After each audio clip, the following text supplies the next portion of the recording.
सुप्रभात बच्चों। आज हम हिंदी साहित्य में पाठ 11 पढ़ेंगे। पाठ 11 है एक कविता आँखों के तारे। यह एक प्रेरक कविता है। इससे हम प्रकृति के विभिन्न उपादानों से प्रेरणा प्राप्त करते हैं। प्रकृति हमारी सही मायनों में शिक्षिका है। हम प्रकृति से बहुत कुछ सीख सकते हैं। इस कविता में शिक्षिका किसे कहा गया है? प्रकृति को कहा गया है। और प्रकृति से हम कौन कौन सी चीज़ें सीख सकते हैं, इस कविता के माध्यम से हम जानेंगे। इस कविता में कवि कहते हैं, मुस्काओ तुम नभ में जैसे बाल अणु मुस्काता है, गाओ जैसे रोज सवेरे चिड़ियों का दल गाता है। कवि कहते हैं कि तुम्हें भी किस तरह से मुस्काना है। आकाश में जैसे अरुण, बाल अरुण मतलब सूरज की बात की गई है। सूरज मुस्काता है। गाओ जैसे रोज सवेरे, सवेरे आप देखते हैं जब सुबह होती है तो चिड़ियों का दल गाता है। तो हमसे भी क्या करें, ये प्रकृति से सीखना है कि सूरज की तरह मुस्काना और चिड़ियों की तरह गाना। बड़ों की जैसे मस्ती से बढ़ता ही जाता है निर्झर, पीस डालता जो अपनी राहों में आए रोड़े पत्थर। किसकी तरह आगे बढ़ने की बात कही गई है? निर्झर मतलब झरना। झरना अपनी मस्ती से, अगर आप चित्र में देखेंगे झरने का पानी, ये तो नदी का दिखा रहा है, झरने का पानी ऊपर से गिरता है तो वो हमेशा क्या होता है, बहते चला जाता है और उसके आगे जो भी चीज़ आती है, ठीक है, उसे भी वो बहा के लेके चला जाता है। इसमें क्या दे रहा है? पीस डालता जो अपनी राहों में आए रोड़े पत्थर। जो भी रुकावट आती है उसे वो बिना रुके उसे भी हटाते हुए आगे बढ़ते जाता है झरना।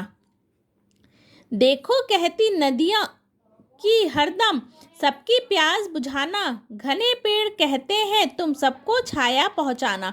नदी क्या कहती है कि हमें सबकी हरदम क्या करनी है? प्यास बुझानी है। और पेड़ क्या है? पेड़ हमें सबको क्या देता है? छाया देता है।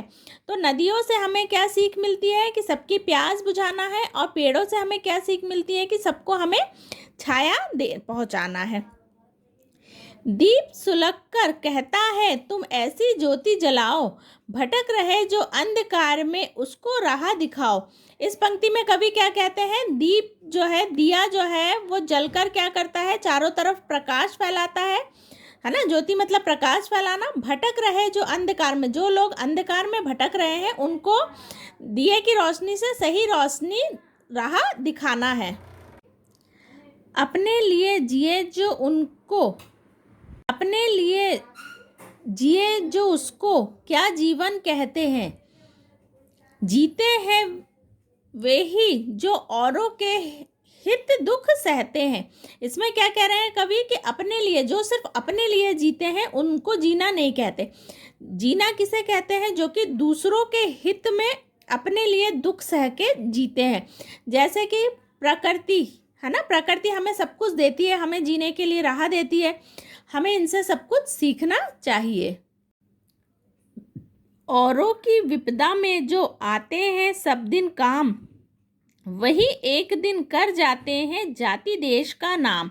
इस पंक्ति में क्या कहा जा रहा है? कि जो लोग औरों की विपदा, विपदा मतलब मुसीबत या परेशानी में काम आते हैं, वही लोग एक दिन क्या कर जाते हैं? अपनी देश और जाति का नाम ऊंचा करते हैं। उन पर ही यह नील गगन आशीष सदा बरसाता है, उनको ही गोद में ले दुलारती धरती माता है। जो लोग दूसरे की विपदा में काम आते हैं, मुसीबत में काम आते हैं, नील गगन ये मतलब आकाश उन्हीं को क्या करता है? आशीर्वाद करता है। और धरती माँ भी उन्हीं को प्यार करती है।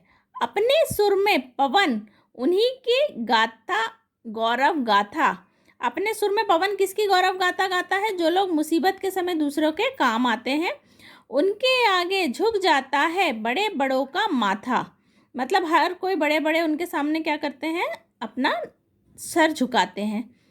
उनके आगे फीके लगते हैं सब राज दुलारे, क्योंकि हुआ करते हैं वे जग की आंखों के तारे।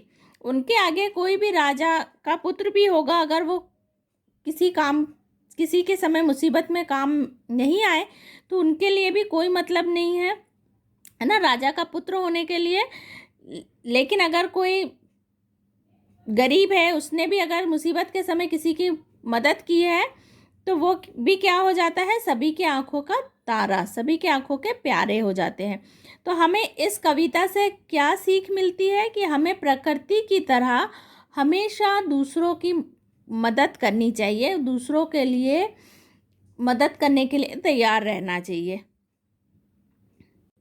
अपने सुर में पवन उन्हीं की गाता गौरव गाथा, उनके आगे झुक जाता है बड़े बड़ों का माथा। इसमें कवि कहते हैं कि जो लोग अपने देश के लिए जान न्यौछावर करते हैं या मुसीबत के समय जो दूसरों के काम आते हैं, ऐसे लोगों की गौरव गाथा पवन भी गाते हैं और उनके आगे सभी का क्या हो जाता है, सर झुक जाता है। उनके आगे फीके लगते हैं सब राज दुलारे, जो लोग देश प्रेम के लिए, देश के लिए या दूसरों की मुसीबत के लिए काम आते हैं और उनके लिए सभी का क्या होता है, माथा झुकता है। लेकिन अगर कोई राजा का पुत्र है और मुसीबत के समय किसी के काम नहीं आ रहे हैं तो ऐसे में राजा के पुत्र होने का भी कोई उनके लिए मतलब नहीं है। सब राज दुलारे क्योंकि हुआ करते हैं वे सबकी जग की आंखों के तारे। जग की आंखों के तारे कौन होते हैं, जो लोग अपने देश के लिए या मुसीबत के समय हमेशा आगे आके दूसरों की मदद करते हैं, ऐसे लोग ही क्या होते हैं, सबके राज दुलारे, और वही होते हैं सबकी जग के आंखों के तारे।